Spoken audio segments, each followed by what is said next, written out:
সামান্য কয়টা টাকার জন্য মানুষকে কিভাবে ঠকাইতে পারে তা এই ভিডিওর মাধ্যমেই আপনাদের সাথে শেয়ার করছি। আসসালামু আলাইকুম, কেমন আছেন সবাই? আশা করছি সবাই ভালো আছেন, আল্লাহর রহমতে আমরাও ভালো আছি। যাই হোক, কালকে সকালের ভিডিও ছিল এটা। সকালবেলা রান্নাবাড়ি শেষ করেছি, এরপরেই দেখি আমার ভাসুর পুকুর থেকে অনেকগুলো মাছ ধরে এনেছে।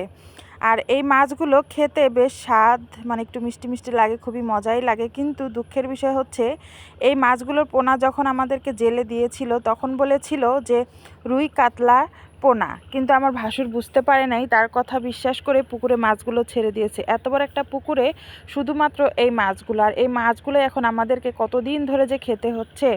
যাই হোক, এখন পুকুরের মাছ শুকিয়ে গেছে, মানে সরি, পুকুরে পানি শুকিয়ে গেছে, তার কারণে মাছগুলোকে হাঁসে খেয়ে ফেলতেছে। এই জন্য আমার ভাসুর বেশি বেশি করে মাছগুলোকে উঠায় আনতেছে। তারপরে মাছগুলো উঠায় আনার পরে অনেকগুলো ভাগ করছে, আমার ননদদেরকে দিবে। আবার হচ্ছে আমাদের বাড়িতে 3 ভাগ করেছি আমরা 3 জনে। যাই হোক, সেই মাছগুলো এখন পরের দিন আবার সকালে এইগুলো রান্না করতেছি, মানে আজকে। তো এখানে হচ্ছে আলু কুচি করেছি, পেঁয়াজ, কাঁচামরিচ, একটু জিরা বাটা দিয়ে হাতে একটু ভালো করে মাখিয়ে নিচ্ছি। এই মাছের তরকারিটা মাখিয়ে রান্না করলে সবচাইতে বেশি মজা লাগে, ভাজলে অতটা মজা লাগে না। এই কারণে যখনই পুকুর থেকে মাছটা তুলাই তখনও আমি এই মাছটা শুধু হাতে মাখিয়ে রান্না করি, হয়তো বা পটল দিয়ে, না হচ্ছে আলু দিয়ে, না হলে শুধু পেঁয়াজ দিয়ে শুধু মাখিয়ে রান্না করি। কাঁচা মাছ খেতে আমার অনেক ভালো লাগে, তবে আমার হাজব্যান্ড একদমই পছন্দ করে না কাঁচা মাছ খেতে। তো ও যখন খায় ওর জন্য একটু আলাদা ভাজি। তো এই তো আমি টমেটো দিয়ে দিয়েছি 2টা, আর মাছগুলো দিয়ে সুন্দরভাবে এটাকে মাখিয়ে নিলাম। মাখিয়ে নিয়ে একটু হাত ধুয়ে শুধু পানি দিয়ে দিব। এটাকে অনেকেই বলেন চচ্চড়ি, অনেকেই বলেন পুরপুরি। তো আপনারা কে কী নামে ডাকেন অবশ্যই কিন্তু একটু বলবেন। আমরা হলো চচ্চড়িই বলি বেশিরভাগ সময়। এই তো মাটির চুলায় বসিয়ে দিয়েছি, প্রায় হয়েও গিয়েছে। এটাকে বেশিক্ষণ রান্না করতে হবে না, জোরে জাল দিয়ে একটু রান্না করে পরে একটু শুকায় শুকায় তারপর নামিয়ে ফেলবো। এদিক দিয়ে দেখি ফ্রিজে হচ্ছে 2-3টা বেগুন ছিল অনেক দিন আগের, আর পটল ছিল 2টা। তো ভাবলাম আমার দেবর তো আর এগুলো খাবে না, ওর জন্য একটু পটল আর হচ্ছে কি বলে বেগুন ভেজে নেই।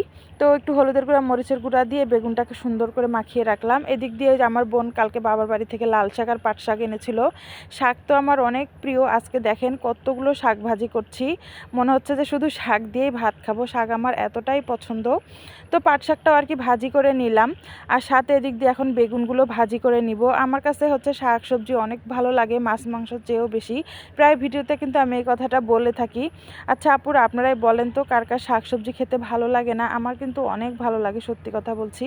আমি একদম যখন শহরে ছিলাম ঢাকায়, তখন থেকে আমার হচ্ছে তরি তরকারি, মানে শাক সবজির প্রতি আমার বেশি আকর্ষণ।